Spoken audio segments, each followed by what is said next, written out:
Pemirsa, banjir bandang tersebut masih diguyur hujan deras dan warga yang berada di bantaran sungai turut mengungsi. Dari laporan warga sekitar ada. Ya, halo semuanya. Di kesempatan kali ini saya akan membahas tentang Sumatera. Ya. Selama beberapa tahun terakhir, nama ini identik dengan bencana ya, seperti banjir bandang di Aceh, longsor di Sumatera Utara, dan ratusan korban jiwa di Sumatera. Setiap kali tragedi ini terjadi, narasi yang dibeberkan di masyarakat itu selalu sama ya. Curah hujan ekstrim, siklon tropis, atau bencana alam murni. Ini adalah penjelasan yang kita semua dengar. Tapi bagaimana jika saya katakan bahwa hujan lebat hanyalah pemantik? Bagaimana jika dalang yang sesungguhnya dibalik bencana yang masif dan berulang ini bukanlah alam, melainkan tangan-tangan manusia yang sistematis merusak benteng pertahanan ekologis Sumatera? Dalam Sumatera di balik layar ini, kami akan menggunakan analisis pakar lingkungan peneliti UGM dan data kredibel untuk mengungkapnya. Kami akan melihat 3 fakta pahit di balik bencana, hilangnya spons raksasa, dalang struktural, dan narasi yang salah. Mari kita mulai dengan fakta di hulu deforestasi masif. Hutan tropis Sumatera, terutama di Bukit Barisan, seharusnya berfungsi sebagai spons raksasa yang menyerap air hujan dan menahan tanah menjaganya tetap stabil. Namun alih fungsi lahan besar-besaran, baik untuk ekspansi perkebunan kelapa di kawasan hulu, telah menghilangkan fungsi ini dalam kurun waktu 1990 hingga 2020 saja. Aceh dilaporkan kehilangan lebih dari 700.000 hektar hutan.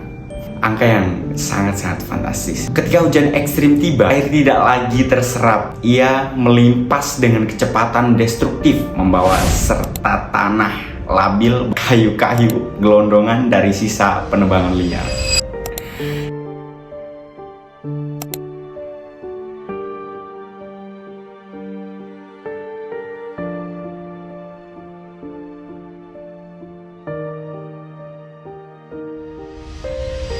Inilah mengapa banjir yang kita saksikan bukan sekedar air, sebuah indikasi bahwa fungsi perlindungan hutan sudah jauh menurun. Ya, jika deforestasi adalah tangan yang menebang, maka dalang sebenarnya adalah kelemahan struktural dan penegakan hukum.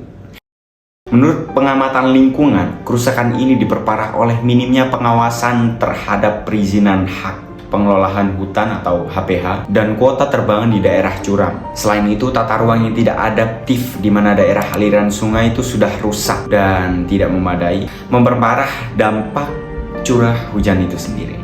Penegakan hukum yang lemah terhadap pembalakan liar, pertambangan masih legal, dan pelanggaran tata ruang menjadi kunci mengapa praktik perusakan ini terus berulang tanpa jera. Bencana ekologis ini seperti yang dicatat Celios telah menimbulkan kerugian setidaknya 68,6 triliun rupiah.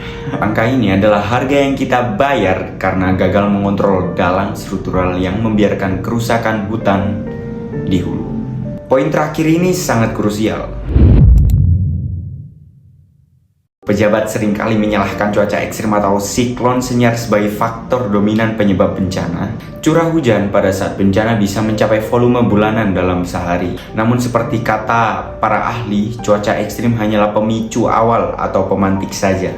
Lahan di Sumatera akibat deforestasi sudah menjadi ruang yang penuh bensin yang siap meledak kapan saja.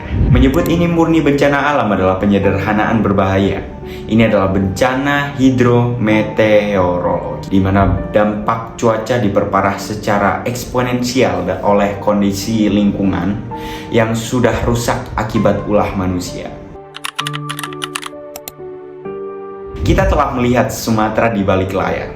Bencana di sana adalah hasil gabungan hilangnya spons hutan di hulu dan kelemahan penegakan hukum dan narasi yang menutupi kerusakan ekologis. Jika kita ingin bencana serupa tidak terulang, tanggung jawab tidak berhenti pada doa untuk korban. Kita harus menuntut penegakan hukum yang tegas terhadap illegal logging dan perubahan mendasar pada kebijakan tata ruang kita. Karena keselamatan Sumatera tidak bisa lagi dipertaruhkan oleh dalang-dalang di balik layar. Terima kasih telah menyaksikan, sampai jumpa di episode berikutnya.